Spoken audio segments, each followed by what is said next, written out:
So today we're going to talk about something that's, well, it's deeply personal, and for a lot of people, really unsettling. We're diving into how to understand a dream about a miscarriage from an Islamic perspective.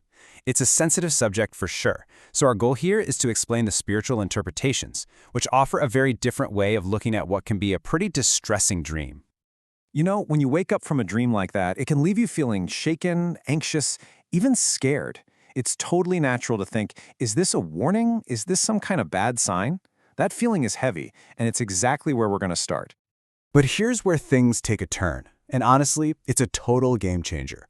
Within this framework of interpretation, the dream is almost never a literal prediction of physical loss.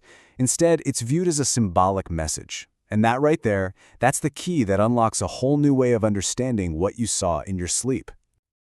So our first step is to look past the surface, right? We need to move beyond that immediate literal meaning and start to understand the symbolic language these dreams are believed to be speaking. So instead of thinking of the dream as a window into the future, think of it more like a mirror. It's reflecting your own inner world back at you, your spiritual state, your emotional condition. It's a message about your hopes, your burdens, your intentions, and maybe even your connection to your faith. And this is what's so fascinating. There's no single meaning. A miscarriage dream could actually signify something positive, like a spiritual cleansing or finally being free from a burden you've been carrying for ages. On the other hand, yeah, it could be a warning that a project or a path you're on just isn't meant for you. Or it might even be a test of your patience, what's known in Islam as sabr. Okay, so let's build on that, because the big picture meaning is just the start. The real message, the specific one for you, is hidden in the little details of the dream itself. Every single element matters. Just look at this table. It really breaks down how different scenarios can mean totally different things. For instance, was there blood in the dream? That could point to a need for repentance or an emotional release from some secret hardship. But what if you dreamed of cleaning up afterwards? That's seen as a really powerful sign of healing and purification. See how the context just completely changes everything? And check this out. This comparison is so powerful. Just the presence or absence of pain can flip the entire meaning on its head.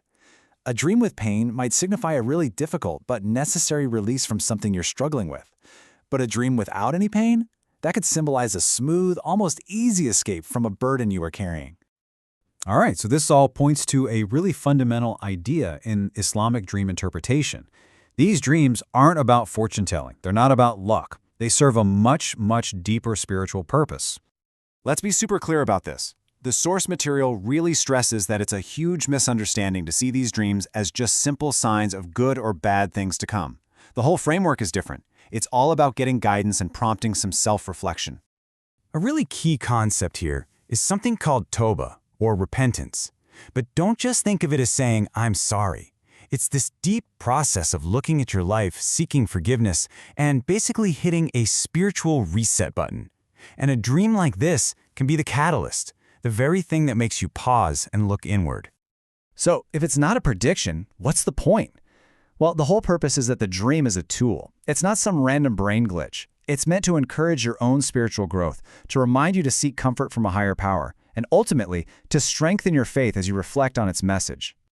This all leads to a really important question, right? What do you actually do with this? How do you go from having this confusing dream to finding some real, actionable guidance in your life?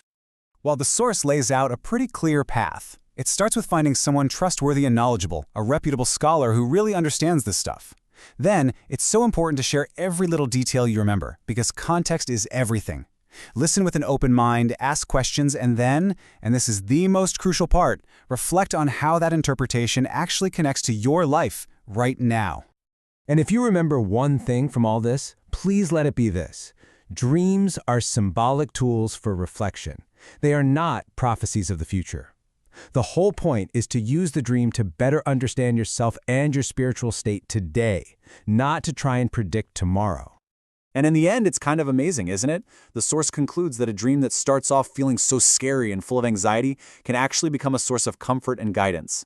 By reframing it as a message for reflection, it can become something that genuinely strengthens your spiritual connection. So I'll just leave you with this question to think about. Could it be that the dreams that disturb us the most, the ones that really shake us up, aren't there to hurt us at all, but are actually powerful invitations to look deeper inside ourselves and find a message that we really, truly need to hear?